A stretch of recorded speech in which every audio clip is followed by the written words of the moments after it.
Hi, Mystery Knox listeners. I'm Kim. And I'm Mary. And welcome to our very special Halloween episode. Today we are actually going to be talking about some creepy things that happened to us personally. And also we're just going to read you a few stories submitted by some users that submitted stories. So yeah, it won't be your typical episode. Obviously, it's not going to be as structured as our regular episodes. It's going to be like a little bit more chatty, so I know some people don't like that. But if you don't mind, keep on listening. If you do mind, then you can skip this episode. Oh, and before we start, I did want to say a very happy birthday to one of my best friends, Kathy. She listens to the episodes, so this will be like a little surprise shout out for her. So yeah, Happy birthday, Kathy. Love you. Happy birthday, madam. I hope it's wonderful. Only on Tuesdays. Oh, she's going to laugh when she hears that. Anyway, yeah, shall we get started? We shall.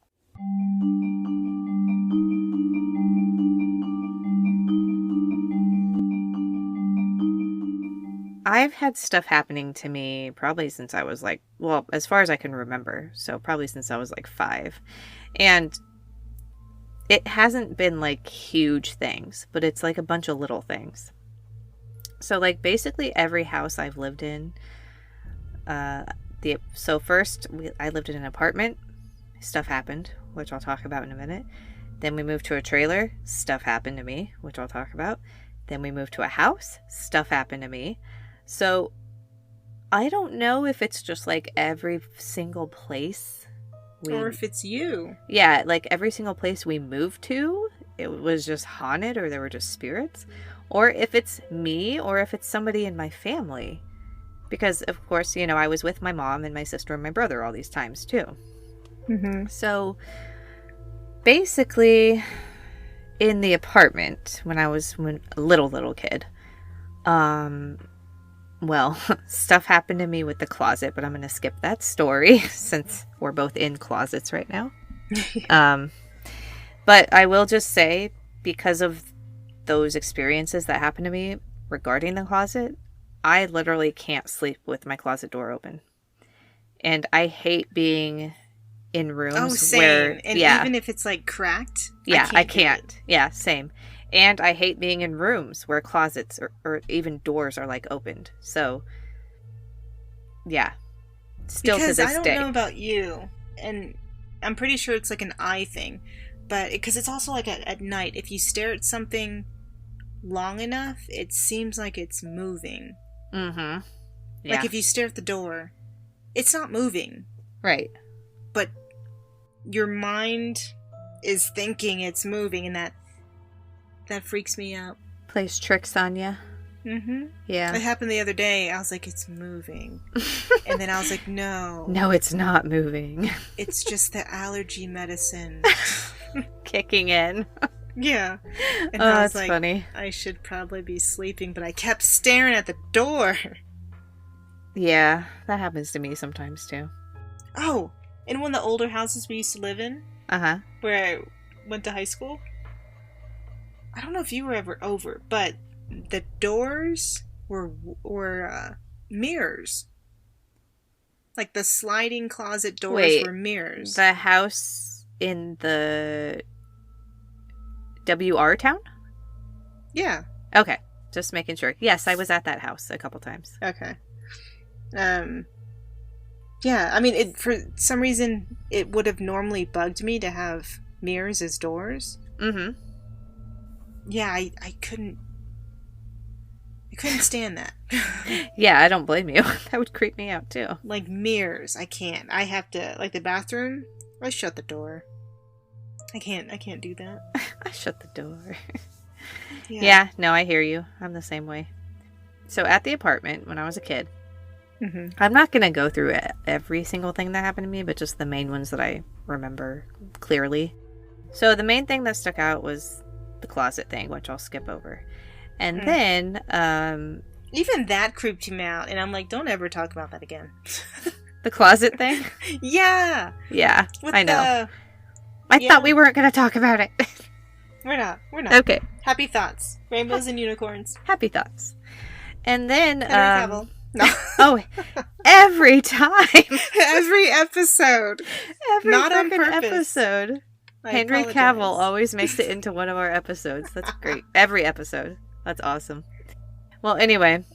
Yeah. So another thing that would happen to me is it was the apartment, so we had an upstairs where the bedrooms were in the bathroom. So a couple of times when I would be walking down the stairs or up the stairs, there was one time where I got scratched on my cheek and it started bleeding. I was just walking up the stairs. Nobody was with me. And something at the top of the stairs scratched my cheek and it started bleeding. Oh. Yeah. So that was one of the things that stuck out to me. I used to have a babysitter when I lived at the apartments, and her name was Rosie, and she would babysit me and William. And she was awesome. But we would go over to her apartment and she would tell us stories about people in the walls. Oh, no. Yeah, she was very religious. You know, she was a Latina woman, very religious woman. And she told us she would hear people in her walls when we were literally like 7 years old. Jeez. And like, oh, I miss her so much and she was amazing. But I'm like, now being like a mom, you know, with an almost 7-year-old, I'm like, it's like, what are you doing? Damn it, Rosie, why would you tell us that shit? Yeah. Like, yeah, but she would tell us I all wanted these... you to go to bed. No, it was during the day. Oh, okay. Yeah, but she literally would just tell us, but like, oh yeah, there's people in the walls and they knock on the wall and, you know, all this stuff. And so that was another thing that I remember very clearly is people in the walls. Then we moved to the trailer. Some weird shit happened there. My mom bought this. I could never sleep in there. In the trailer? I think that's the one I visited, right? The one like when we go to high school, I'd pick you up? No, that was the house. Oh, okay. Yeah, that was... Well, then... Yeah, that was the house. That one. Yeah. Mm-hmm. Yeah. Oh, I mean, I never seen wait anything, till you hear just... about the weird shit that happened in the house. I don't know if I told you what happened. No, but I just know I could never... In that hallway? Yep. There's something of... Really? Yep. Ugh. Okay. So you picked up on the energy then? No, yeah. Like, I never saw anything, but I just felt like I shouldn't be there. Yeah. Oh, God. Okay. Let me talk about the trailer real quick, then we'll get to the house. Okay. So, the trailer... When we moved to the trailer, my mom, she hung up this creepy-ass painting, okay, of this woman. Black hair. It was like a Native American woman. Black hair. She put it in her bedroom. Oh, no. And the first time I saw this painting, I absolutely hated this painting. Mm-hmm. Because I got a bad feeling from this painting. And it creeped me the hell out. And it was one of those paintings where the eyes would follow you. Mm-hmm. Yeah. So wherever you walked, it was freaking watching you, okay? Very bad vibes from this stupid painting. Anyway, the stuff that happened to me in the trailer is my toys would randomly go off. And in the closet, like they would be in the closet. Nobody's there pushing on the bears or whatever. And they would just, all the time, they would go off. Remember... I told you when I was first at your guys' place when you had Neva, I was like, if her toys go off. Yeah, I remember. I will book the next flight out. Yep. That happened all the time in the trailer court. Oh, no. I mean, in the trailer, all the time.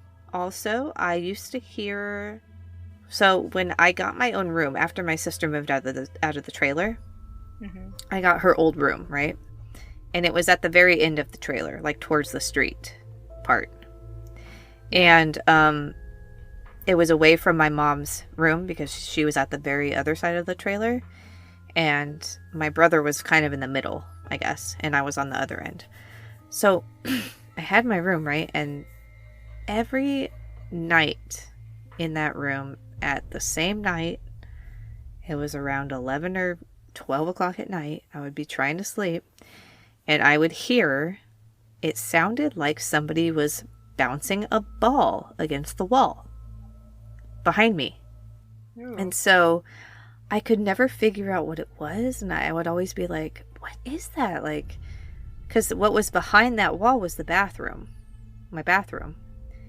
And I was like, well, there's nothing in there that, like, would make that noise. Like, nobody's using the bathroom. Like, I don't understand where this noise is coming from. And I was the only one who heard it, by the way. Like, my brother never heard it, and my mom never heard it. Oh, so it was geared towards you. I guess so. So, yeah. And so, eventually, I think I told my mom about it, or I told one of her friends who was, like, into spirituality and stuff like that.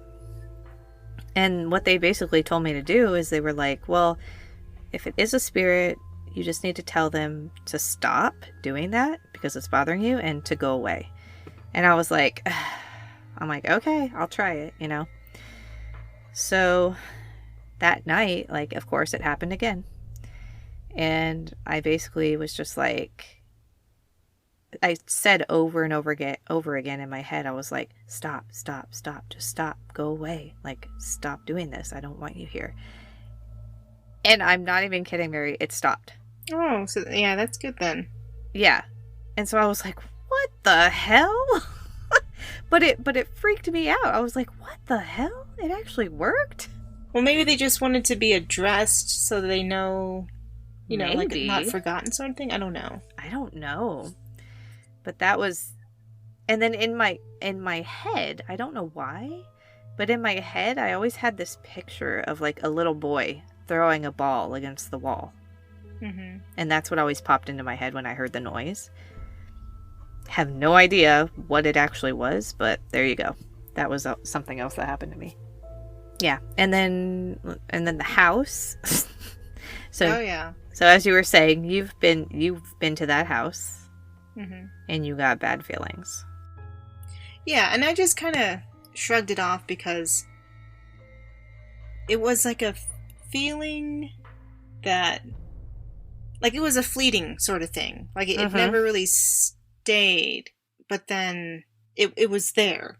And I know at one point, like, I had seen something, but I wasn't sure.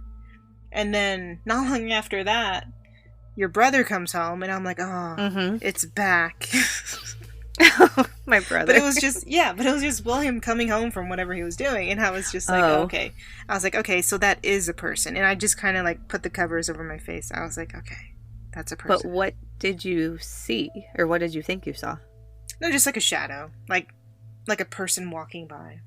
Oh, so it wasn't like clear. No, and I never see anything detailed. It's always been a shadow. Like where I work. Which we can touch on that after you tell your story. Okay, so then we moved to a house, and honestly, this might be weird to say, but there was a lot of shit that happened in that house. But I never minded living in the house. Yeah. And I know that probably sounds weird with like the stuff I'm about to tell you, but it never creeped me out, I guess. And I don't know why. Well, that's just like the feeling I said I had. It was there. Then, I don't know, because it's like there's a presence, but it kept its distance. Yeah.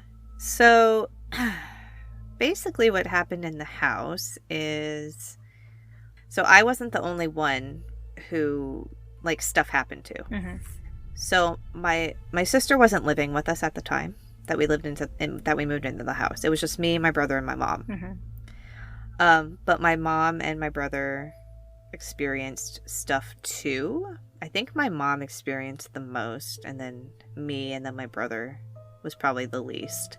So some things that happened is our kitchen cabinets would open by themselves.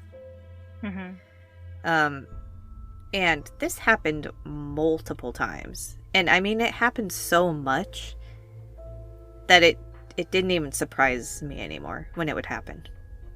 Like, I would be sitting in the living room and hear the cabinets opening, and I was just like, oh, here we go again. And then, like, when I would go into the kitchen, the cabinets would be open, and I would just shut them again. I'd be like, okay, you know, whatever. But the first time it happened, it freaked me out, obviously. Mm-hmm. I was like, what the hell? So that actually happened quite a few times, as the cabinets would open by themselves. Another thing that happened is I would see a man in the bathroom. Mm-hmm. So he was an older man. Yeah. He had on like a suit, I dark guess. Clothing? Yes, dark clothing. Okay. Dark clothes suit, and he had a hat on too. And I didn't see him a lot, but I did see him at least once. Mm-hmm. And it was detail. Okay.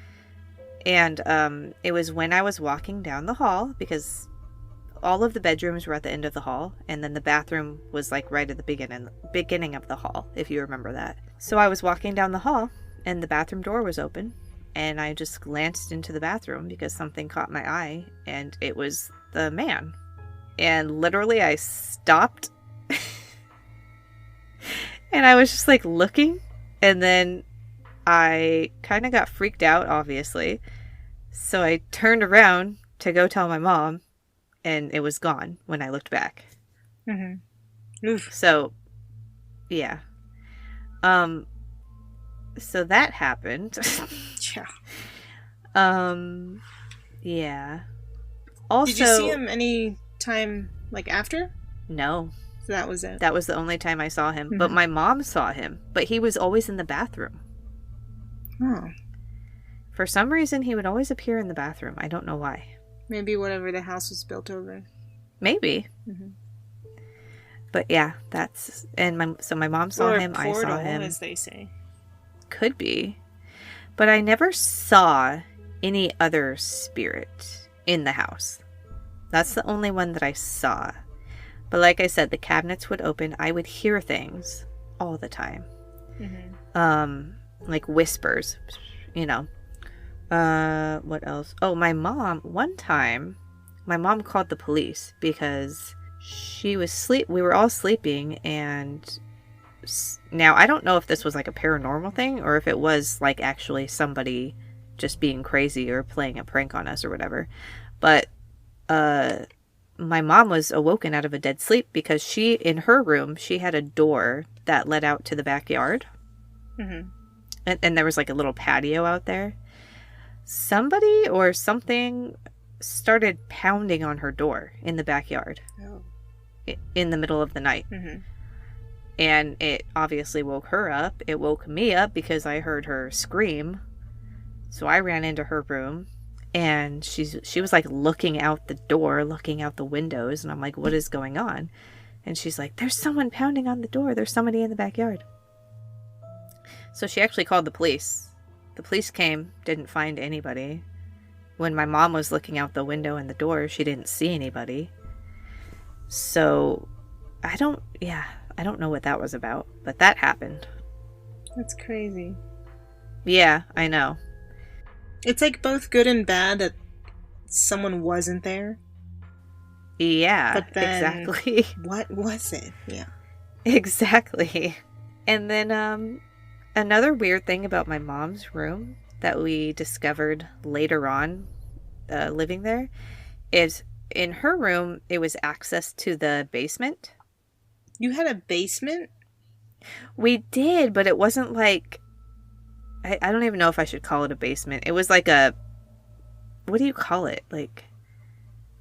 You could go under the house, but you had to, like, stoop down. I don't even know. I don't even know what you call it. I guess it's a basement, but it's not like the basement that people are going to think of, like a finished basement. It was literally like you could go under the house, and there were, like, tunnels. You lifted the floor, right, in her room. Mm-hmm. You could walk down there, but it wasn't like a finished Like, it wasn't like you couldn't live down there. Like, it wasn't a finished basement or anything. Yeah. It wasn't anything like that.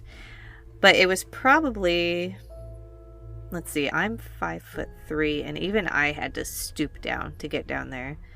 So maybe 4 foot high, I guess. Mm-hmm. So you really had to like bend down to even walk under the house. But they were like, whoever built the house, or I don't even know, like there were tunnels like under it so that you could get around under the house. But it was like nothing was finished or anything.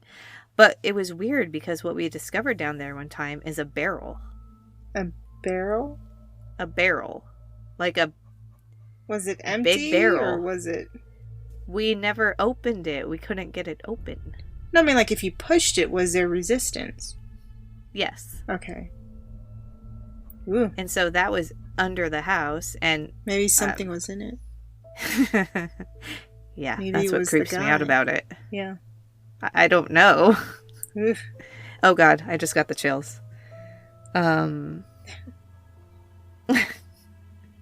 Wait, Yeah. Where's your bathroom? Was it where the barrel was? I don't know. I don't know. So that was just weird when we discovered that. So anyway, it's your turn, Mary. Where I work used to be a morgue. No, it used to be part of the hospital, and the extension wing was the morgue, because I know when I first started working there, my dad had asked, how do you like working there? And I was like, it's not so bad. It's still too early, I think, because, on the first day I was doing so many different tasks, and it was just their way of prepping me for what may happen on a crazy day. It wouldn't be like this every day, but here's just a taste. And honestly, I wanted to quit that first day. But that aside, months later, and I asked my dad, why did you ask me that question? And he's like, what? I just want to know if you liked your job. And I was like, no. What about the building do you know and you're not telling me? Mm-hmm. Because by this point, I had seen things, and I've heard stories from other people. So then I asked him, because he was stationed there, years ago for like station. Yeah. Or for a training session. And that's when he's seen it. It used to be part of the morgue, and then it was bulldozed down to make a little convenience store. And that's when I found out that, it used to be a morgue. And I was like, well, that kind of makes sense. That's lovely. As to what I'm seeing. But what I saw was just a tall figure. I didn't see any detail. I never see his face I get the sense that it's a guy. Okay. And he wears dark clothing, and either he has dark hair or he wears some sort of cap. I don't know. Okay. And it would be like off in the distance that I'd see him, like down one of the aisles, and then where the break room is, there was this long hallway that would lead to the warehouse, and then eventually the back door. And there's that corner you take to the left, like when you're walking towards the warehouse, and then you would turn left, and then that would lead out the back door. He would stand at that corner. Like where my desk is now, that's where I sometimes would see him, in that corner. But if you're in the break room, he would walk down that hall. But about halfway, he would also disappear. So I don't know exactly, it could be because you look up and then he's gone. Yeah. But he's not one that I get like a bad feeling. It's just he's there. Mm-hmm. And because when one gives you a bad feeling. Yeah, and I think that like everyone kind of would feel that, maybe. I don't know. Mm-hmm. Well, you would hope so. Yeah. Like in your gut, like something's wrong, something's amiss, something. Yeah. But no, with him, I never got that feeling. He kind of came off as playful, because at certain times, and I always made known, you don't touch my hair, you don't pull on my hair, I don't like people touching me. Mm-hmm. And in this one instance, I felt like one piece of strand being touched and pulled. Oh. Not to pull the hair out, just like to pull. And I was like, stop. And then a friend of mine was like, what? And I look over and she's literally 5 feet away. I was like, you were touching my hair. And she's like, no, I wasn't. And I was like, then who's touching my hair? And I said it just like that. And then I addressed him. I was like, look, man, I don't mind that you're here. Just don't touch my hair. Right. And it never happened again. Well, that's good. Mm-hmm. Good. And then there's another instance where, I think last year, I was acting as a manager, and I had to open the store. And I don't know if I told you this one. But I walk in, and one of the other cashiers is already, like, prepping the food, and I'm putting in the registers, the money into the registers. Mm-hmm. And I get through 1, 2, and 3, and by the 4th one, I push the drawer in. I log in, and I open it, and I push the drawer in. And then I hear what sounds like a 12-pack of bottles fall onto the floor. Oh, jeez. And I didn't say anything, because I'm like, it could just be me. It could just be something turning on. It could be something, all these possibilities other than it's a ghost. Right. Because I don't like to jump to, it's a ghost. And then one of the cashiers, she was like, did you hear that? And I slowly turn around and I look at her. I was like, what are you talking about? She's like, you heard that, right? There's someone in here. Oh, God. And then I was like, there's no one in here. Mm-hmm. It's just you and me. Because I was there before her, and I left the door just a crack, so when she cut, because she was not much, farther right from her coming in after me, and I was still in the back, so once she got in, she shut the door. And so I told her, there's no one in here. She's like, no, there's someone. And I was like, well, let's walk the floor. I'm pretty sure there's no one here. We walk the floor, she's looking around, and I'm just casually walking, and, there's nothing here. But in my mind, I'm thinking, crap, I'm going to have to clean up a pack of beer on the floor at 5 a.m. Lovely. Yeah. But so we both walk, and she goes through the double doors, looks in the warehouse, looks in the break room, comes back, and she's like, there's nothing here. There's no one here.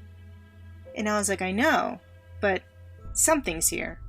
And she's like, what do you mean? And I was just like, no, he's here. He's just saying good morning. And we all know I'm not the person that says good morning. Like when people say good morning, I just say hey. Hey. But I make an exception with this guy. Aww. So, yeah. And so I look around, and there's nothing there. There's no cleanup. There's no beer that's spilt. What? There's no broken bottle. Because you're looking down the aisles, and I see nothing. There's no glass. There's no spill. I look towards the cooler doors. I don't even see anything that were to like fall and hit the glass door. Because that could even be a sound too. It's just the rattling of the bottles that I heard. But I was just like, where's the mess I have to clean up? But I look towards the 30 packs of beer that's on a pallet. And I keep looking there. Mm-hmm. And then I was like, okay, nothing's here. There's no mess. I was like, we can just go back to whatever. And she's like, are you sure there's no one here? I was like, no, we're good. But then as she goes back, and I was like, oh, by the way, good morning. and then I just go about, doing whatever I do. And so for the next whatever amount of days that I had to open, nothing happened. That's crazy. And I've never had a bad experience with them. Mm-hmm. But another manager had. She was in the office, and she was doing paperwork at whatever time, probably around 10, 11 o'clock when the store closed. And she's there just, minding her own business, doing the paperwork. And I don't know what she had said, but she had said something. Because she kept hearing things, but she just kind of ignored it. And then all of a sudden, a gust of wind just comes up and blows all the paperwork she was working on the floor. She flips out, tells everyone if there was, people in the store with her, other employees. Mm-hmm. Because you can't be in there alone. You have to have 1 or 2 people with you. Right. That's good. And so she was like, all right, we're all leaving. So everything's on the floor. She shuts the door and she just leaves. And she tells the facility manager, hey, this is what happened. And I apologize, but the papers are everywhere, but this is what happened. Yeah. I'm not sticking around. Yeah. So I told her, I was like, maybe he don't like you. Maybe. And she's like, what? And then she was the same lady that I asked her 2 or 3 times, is this place haunted? Does this place have something? And she's like, no. Why do you say that? Oh, God. And I was like, no, I'm just wondering. And so then I ask her again, tell me the truth. Is there something here? Mm-hmm. And then she's like, you want to know the truth? And I was like, well, I'm asking you. And she's like, come in and sit down. But shut the door. And I was like, what? You know, I'm thinking. You're like, oh boy. I was like, what is going on? And I was like, all right, and then so she tells me that story. And then she kind of just stares at me. And she's like, you're not freaked out? You don't want to quit? And I was like, no, this is interesting. And she just was like, what? And I was like, what? I was like, I kind of am like interested and intrigued by the whole paranormal. And she's like, oh. You're one of those people. Yeah, exactly. So she went from, we don't want you to quit, to like, oh, who did we hire? What kind of person is this? Oh, you're one of those. Yeah. That's awesome. Yeah. But, yeah, that's like the work situation. Yeah. Interesting. I mean, I've lived in other places where stuff's happened too. Mm-hmm. But it's always been one of those where I've sensed but not seen. Mm-hmm. But my brother has seen, like the house in Singapore. Yeah, he has stories. And I've only heard. Yeah. And I don't think he's told me all the stories. But he's seen things in that house. Interesting. The house that we lived in Singapore. And my mom, she had, you know, little, because she can sense and see. Because I've asked her questions on different accounts at the old house. Yeah. Is there something here? And she gets quiet, and then she looks off to the side for a few seconds too long, and then looks back at me and says, no. Why do you ask? And I was like, what were you looking at just now? You're like, woman? You're freaking me out.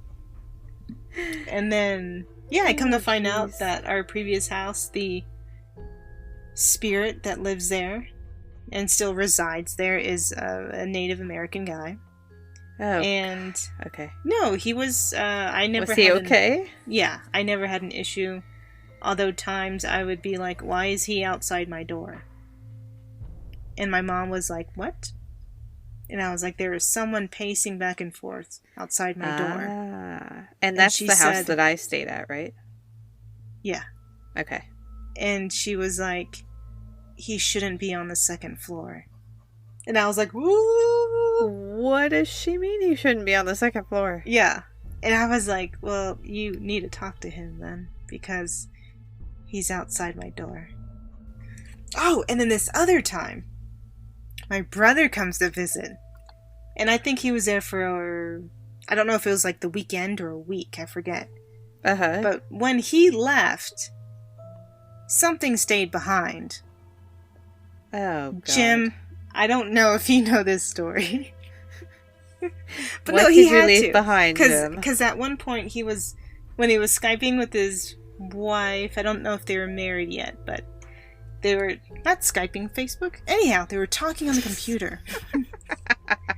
And then he said at one point, or maybe she said, but he had looked up, and she's like, "What are you looking at?" And he's like, "Nothing. What were you talking about?" And so they continue that conversation, and yeah, there's something on the other side of where the fireplace was. He saw it? Yeah. I'm thinking God. he saw it. Okay. He never really said. But something was there. But in short, he leaves, and then I tell my mom, I was like, "Hey, there's a lady still here." And she's like, "What are you talking about?" And again, she does that look. because I point to where it is next to the stereo cabinet that we had. And I was like, and I'm not looking, but I'm pointing, or not pointing, but I'm like waving my hand. She's there. She's standing right there. And then, because she's like a slim figure, she's around 5 foot, no more than 5'5". Mm-hmm. And I was like, she's there. She's just standing there. She comes and goes, but she's there. She's been there since Jim left. And she was like, what do you mean? She's been there since Jim left. I was like, she's been there, Mom. And, so she does her little prayer thing, but not after. She looks over there and says, oh, it's nothing. It's fine. I was like, you need a different answer when you talk. So she can, like, look at them and assess them and be like, oh, they're good or they're bad. It was a family member that watches over my brother. Oh. It's one of her sisters. So then why'd she stay? Just to, because I'm thinking she hasn't seen us. She doesn't, she's not, she hasn't, because the last time we seen her is when I was probably in 3rd grade. So that was like years and years. But yeah, she stays with my brother. Or visits. I don't know if she stays. Not to creep you out, Jim, if you're listening. But sorry, Jim. Not that you need another thing. Oh, jeez. But she did her little prayer, and little offering as Buddhism does, and she was. I guess it was like a full week, and then she was, she wasn't there anymore because she asked me later on. She's like, "Have you seen or sensed anything?" And I was like, "No, she's not here anymore." And she's like, "Good." And I was like, "Who was that?" And she had, said it was her sister. That she decided to stay a little bit. And that she's gone back. And I was like, to see Jim? And she's like, oh, I don't know. Huh. But she's not here. Interesting. Yeah. And then I was like, do I have anyone following me? And she was like, no. that long pause, and I was like, no, seriously. She's like, no. There's no one. And I was like, but why does Jim have someone? And then she was like, well, he needs guidance. He needs guidance. I was like, what? She's like, well, boys. I was like, that's hilarious. I was like, okay. In a way, I was like, oh, there's no one watching out for me?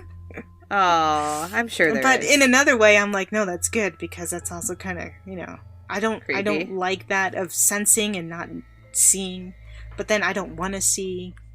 It's weird. It's like the love-hate relationship. I think we should take a break, and then when we get back, we can read those stories that we have. Mm-hmm. Yeah, that sounds good. For the listeners. Okay, sounds good. And we're back. So this is Park Rangers and Outdoorsmen Share Their Creepy Nature Encounters by David Cunningham. The Night Watch. I work in the outdoor field and lead trips regularly. I once led a trip to the top of Mount Sterling in North Carolina. It's a tough climb to get to the top and about 6 miles from the nearest road. I was leading a group of 8 middle school kids and had one co-instructor. We were camping out on top of the mountain, and it was a beautiful night with a full moon. The kids and the other co-instructor went to bed in their tents. I chose to spend the night in a hammock that night. I was really into a book I was reading, so I stayed up and read until about 10:30 p.m. I turned my headlamp off to settle in for the night.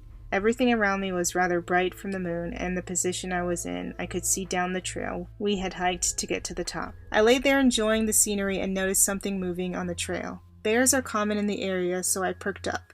As it got closer, I could tell it was a person. We were in the middle of nowhere, and there was someone hiking up the trail with no headlamp or any gear, and I was just frozen watching this person move closer to our camp. They arrived at the top of the mountain where we were and just stopped.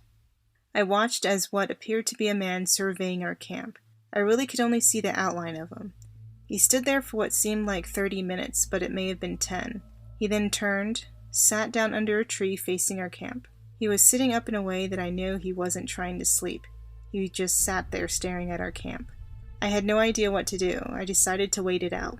I waited, just staring at the man while he stared at my camp. This went on until about 3:30 a.m. Then he stood up, took a moment to survey my camp, and a few minutes longer, and then went back down the trail he came up on. I, to this day, have no idea what that was about, but it freaked me out. I was paranoid that we were being followed for the rest of the trip. Senor Puffy Pants is the author of that one.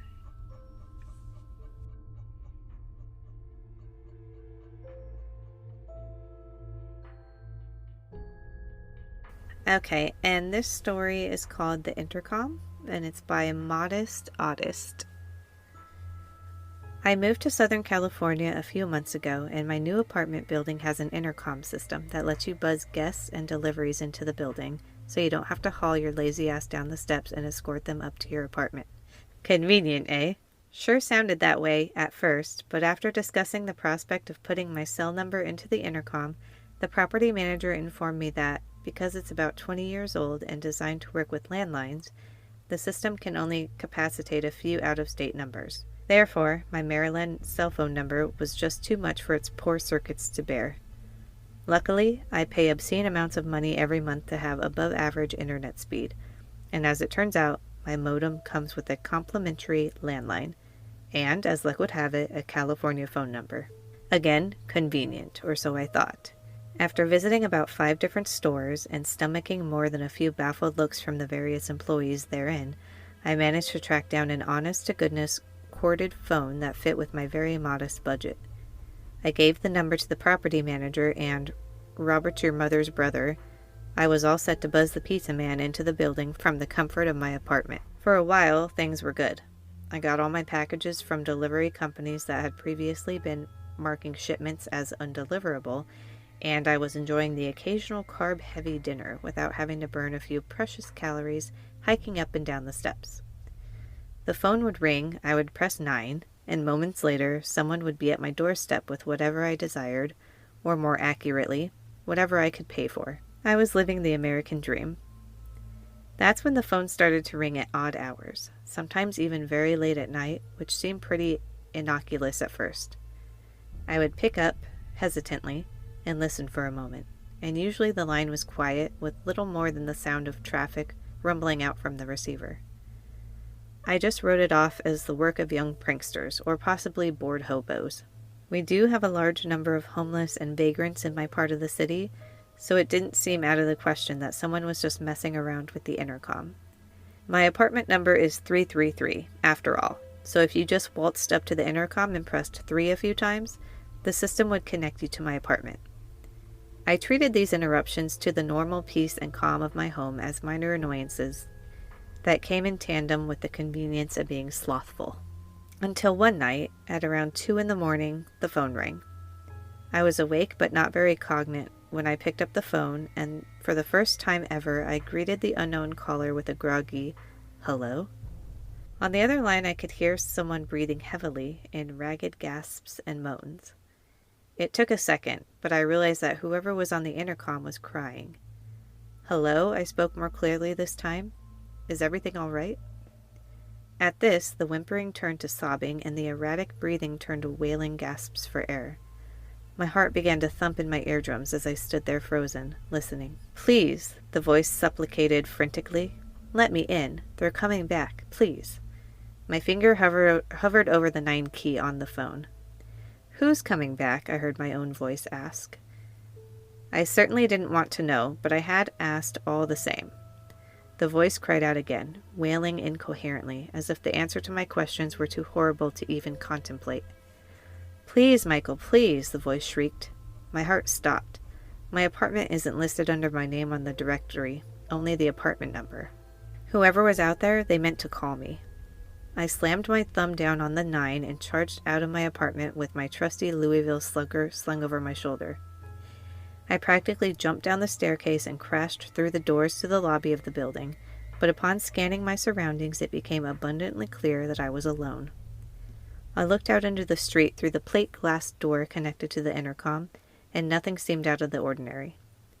No one was crying in a huddled mass on the ground, and upon exiting to the sidewalk outside, I confirmed the same to be true of the surrounding area. As I stood there, puzzling, it became clear that someone was playing a very messed up joke on me, and it was probably somebody I knew. So, upon returning to the sanctity of my apartment, I took to social media and berated the anonymous prankster, accusing them of shortening my lifespan by at least a year, and asserted that if they tried something like that again, it could result in my very first heart attack, and did they really want that on their conscience? Feeling somewhat vindicated, and with nerves more than a little frayed, I climbed into bed and nodded off. No more than an hour had gone by when the phone rang again. This time I didn't answer. I just let it ring, and ring it did, for close to 5 minutes, which I think you would all agree is way too long to be listening to any shrill, repetitive noise. So I picked up the phone and immediately hung it up again. As I approached the familiar warm embrace of my bed, it rang again. I'll admit, my heart jumped a little, but I walked over and unplugged the damn thing, so that it couldn't further impede my appointment with the Sandman. I closed my eyes and curled up in the conversant warmth of my covers, and then the phone rang again. My eyes cracked open, and I crossed the apartment to where the phone sat, unplugged, but it rang all the same. I didn't answer it. I walked, trying my best to keep my composure, back to the front door of the apartment building. Through the metal bars behind the glass door of the lobby, I could see the empty sidewalk stretching on into the California night. I stood perplexed for quite some time, but through the thick glass and metal bars, the situation refused to demystify itself. More than a little disturbed, I returned to my apartment and sat awake for the duration of the night, staring at the phone, which thankfully did not ring again. In the morning, I went to the property manager and asked if she could review the footage from the security camera by the intercom at approximately the time of the first call. When asked for my reasons, I said that someone had been calling me on the intercom repeatedly asking to come in, someone I wasn't on speaking terms with, and wanted some video proof of harassment. To pursue legal action. She agreed and even offered me a printout of the intercom call history from the previous night. I thanked her and went about my day as normal. That night, the property manager knocked on my apartment door. I invited her in, but she insisted that I come down to her office and have a look at something she had found. I breathed a sigh of relief, answers at last, and followed her down to the office next to the lobby of the apartment building. She pulled up the monochrome display of the dozen or so security cameras that are stationed around the apartment complex, and clicked on the window showing the top of the silver box that houses the intercom system. We both watched a woman sprint up to the door and pull at the handle 3 or 4 times. Then she turned her attention to the intercom. She was shaking, dressed in a very revealing skirt. She looked like she was out for a night on the town, but her hair was wild and matted. It was hard to make out the details of her face, but she seemed to be frantically scanning the streets all around her. Then she leaned into the intercom and grabbed the edges of the silver box with both hands. She seemed to be screaming into the box, but only for a moment. That's when an unmarked van pulled up to the curb, and 3 men dressed all in black stepped out. The woman collapsed to the ground as 2 of them fell upon her and dragged her, kicking and screaming, to the door they had just climbed out of. The 3rd figure approached the intercom and popped the cover off with a screwdriver. After a second or 2 of tinkering, he replaced the cover, got into the van, and drove off into the night. Another moment rolled by, and I walked into the frame of the video, baseball bat in hand, and began to scan the street.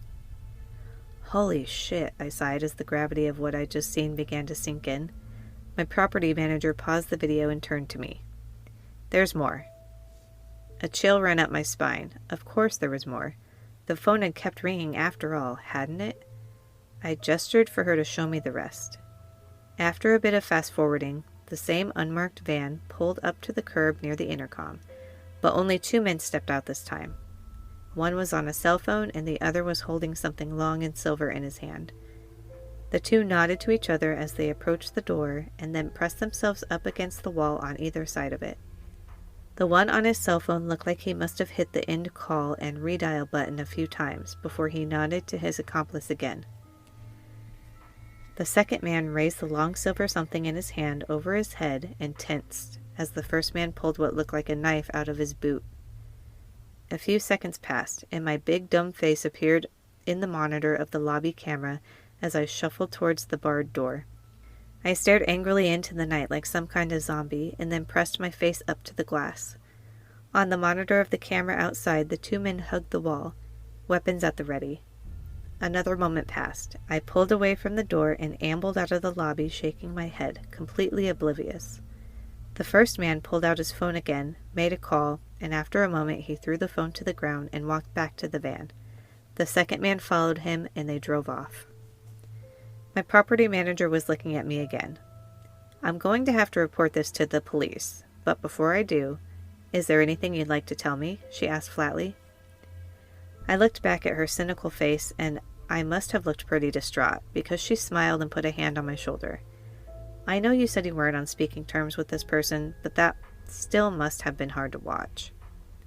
I explained to her that I did not, in fact, know that person, and proceeded to fill her in on all the details pertaining to the incident from my perspective, with a couple exceptions. I didn't tell her that the victim somehow knew my name. I didn't even tell the cops when they finally showed up to take my statement. I'd never seen this person before. How could she have known my name? I figured it would only complicate the matter and require my further involvement in something I wanted as little to do with as possible.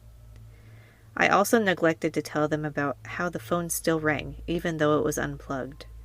Pretty neat trick that. I'll have to work out how they managed that one someday. For now, though, I think I'll just go back to walking up and down the steps to let people into the building.